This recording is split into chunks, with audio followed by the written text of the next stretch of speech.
ஒரு அழகான கிராமத்தில் கண்ணன் மற்றும் மலர் என்ற இரண்டு நல்ல குழந்தைகள் இருந்தார்கள். அவர்கள் எப்போதும் சந்தோஷமாக விளையாடுவார்கள்.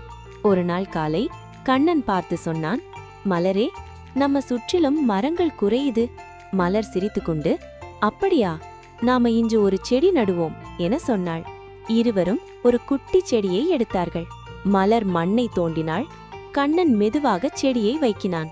இந்த செடி வளர்ந்து பெரிய மரமாக மாறும், கண்ணன் சொன்னான். கண்ணன் தண்ணீர் ஊற்றினான். செடி சந்தோஷமா போல ஆடியது. மலர் சொன்னாள், மரங்களுக்கு தண்ணீர் தான் உயிர்.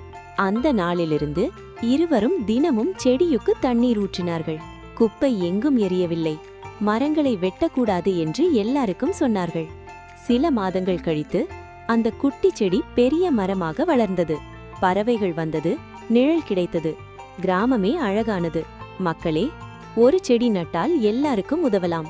இயற்கையை காப்போம், இயற்கை நம்மை காப்பாற்றும். ஒரு அழகான கிராமத்தில் கண்ணன் மற்றும் மலர் என்ற இரண்டு நல்ல குழந்தைகள் இருந்தார்கள். அவர்கள் எப்போதும் சந்தோஷமாக விளையாடுவார்கள். ஒரு நாள் காலை கண்ணன் பார்த்து சொன்னான், மலரே, நம்ம சுற்றிலும் மரங்கள் குறையுது. மலர் சிரித்துக்கொண்டு, அப்படியா, நாம இன்று ஒரு செடி நடுவோம் என சொன்னாள். இருவரும் ஒரு குட்டி செடியை எடுத்தார்கள். மலர் மண்ணை தோண்டினாள். கண்ணன் மெதுவாக செடியை வைக்கினான். இந்த செடி வளர்ந்து பெரிய மரமாக மாறும், கண்ணன் சொன்னான். கண்ணன் தண்ணீர் ஊற்றினான். செடி சந்தோஷமா போல ஆடியது. மலர் சொன்னாள், மரங்களுக்கு தண்ணீர் தான் உயிர். அந்த நாளிலிருந்து இருவரும் தினமும் செடியுக்கு தண்ணீர் ஊற்றினார்கள். குப்பை எங்கும் எரியவில்லை. மரங்களை வெட்டக்கூடாது என்று எல்லாருக்கும் சொன்னார்கள். சில மாதங்கள் கழித்து அந்த குட்டி செடி பெரிய மரமாக வளர்ந்தது. பறவைகள் வந்தது, நிழல் கிடைத்தது. கிராமமே அழகானது.